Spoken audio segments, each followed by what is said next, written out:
បាទជំរាបសួរបងប្អូនប្រិមត្តទូរទស្សនិកជនបាទគណៈពេលនេះបាទខ្ញុំបាទអញ្ជើញពីអង្គភាព ECTV News បាទកំពុងតែមានវត្តមាននៅលើបាទសួនព្រះរាជដំណាក់ក្រុងសៀមរាបខេត្តសៀមរាបបាទនេះព្រឹកថ្ងៃទី20ខែវិច្ឆិកាឆ្នាំ2025កំពុងតែមានពិធីអបអរសាទរទិវាអន្តរជាតិក្មេងស្រីបាទចង់ដឹងអំពី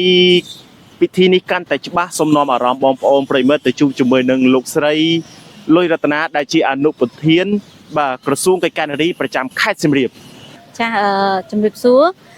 ចំពោះការរៀបចំយុទ្ធនាការទិវាអន្តរជាតិក្មេងស្រីនេះមានន័យថាក្នុងខេត្តសៀមរាបរបស់យើងនេះគឺយើងបានធ្វើ3ឆ្នាំចប់គ្នាកន្លងមកហើយនេះចាគាត់ថា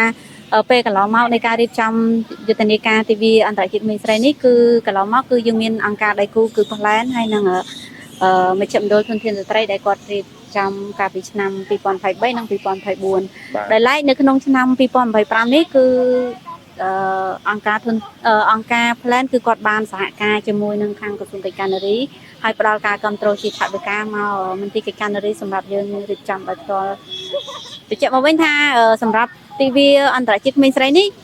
មន្ទីរកិច្ចការនារីគឺជាឆ្នាំទី1ដែលយើងរៀបចំដោយមានការគ្រប់គ្រងពីអង្គការដៃគូមានក្រសួងហើយនិងមានរដ្ឋបាលខេត្តផងដែរចាពាក់ព័ន្ធនឹងយុទ្ធនាការនេះគឺយើងរៀបចំឡើងដើម្បីរំលឹកអំពីគុណតម្លៃនៃស្ត្រី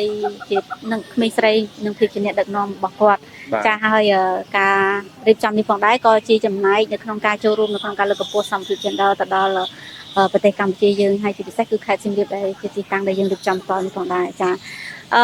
បើយើងចង់ឲ្យមានក្មេងស្រីមានភាពជាអ្នកដឹកនាំគឺយើងត្រូវការបណ្ដុះបណ្ដាលចាប់ពីវ័យក្មេងនេះតទៅហើយចំណែកទាំងអស់នេះហើយដែលជាកត្តាសំខាន់នៅក្នុងការចូលរួមលើកកម្ពស់សមភាព gender នៅក្នុងប្រទេសកម្ពុជាយើងយុទ្ធនាការនៅក្នុងថ្ងៃនេះយើងបានទទួលគណៈធិបតីដែលលោកអញ្ជើញពី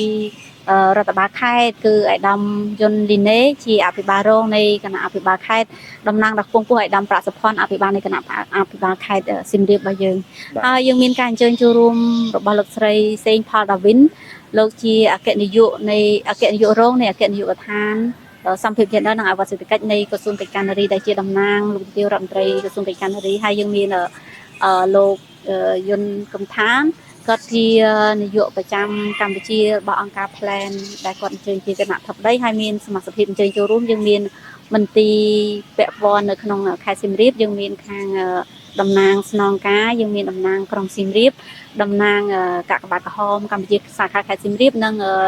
តំណាងសហភាពសហព័ន្ធយុវជនកម្ពុជាចំពោះសមាជិកចូលរួមគឺយើងអញ្ជើញមន្ទីរអង្គភាពពាក់ព័ន្ធហ្នឹងហើយយើងមានអង្គការដៃគូទាំងអស់នៅក្នុងខេត្តសៀមរាបដែលគាត់ធ្វើការងារតាក់ទងនឹងក្មេងស្រីហ្នឹងហើយយើងមានបងប្អូនជាយុវជនស្ម័គ្រចិត្តដែលគាត់អញ្ជើញពីរាជធានីភ្នំពេញហើយនៅក្នុងខេត្តសៀមរាបនេះហើយយើងមានបងប្អូនសហភាពសហព័ន្ធយុវជន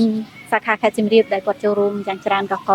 ជាមួយគ្នានេះក៏យើងមានបងប្អូនកាកបាទក្រហមកម្ពុជាសាខាខេត្តសៀមរាបផងដែរក្នុងនោះដែរក៏យើងមានការអញ្ជើញពីឪពុកម្ដាយអាណាព្យាបាលដែលគាត់ជាតំណាងអាណាព្យាបាលដែលគ្រប់គ្រងទៅដល់ការលើកកម្ពស់ភាពជាអ្នកដឹកនាំរបស់ក្មេងស្រីចូលរួមតលនៅក្នុងនេះដែរចា៎បាទអរគុណណាស់ជារួមគឺ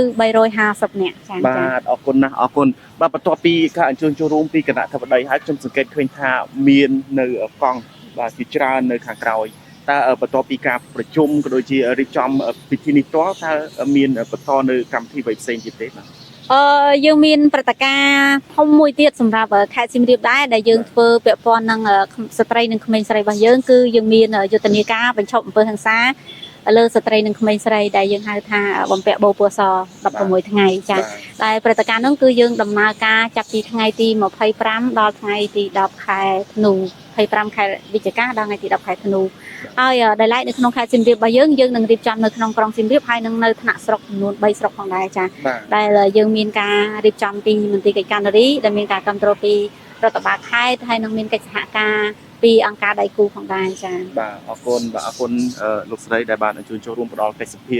បាទនេះគឺជាបាទពិធីដើម្បីអបអរសាទរទៅដល់បាទស្ត្រីនៅប្រទេសកម្ពុជារបស់យើងបាទ gender គឺជាសិទ្ធិស្មើភាពគ្នាបាទអរគុណទៅដល់បងប្អូនប្រិមិត្តបាទនៅព្រឹកថ្ងៃទី20ខែកញ្ញាឆ្នាំ2025បាទពិធីអបអរសាទរអន្តរជាតិក្មេងស្រីនៅកម្ពុជាក៏ឈានដល់ទីបញ្ចប់បាទគណៈព្រៀងបាទខ្ញុំបាទអញ្ជើញពីអង្គភាព ECTV News បាទសូមអរគុណបាទសូមគោរពលា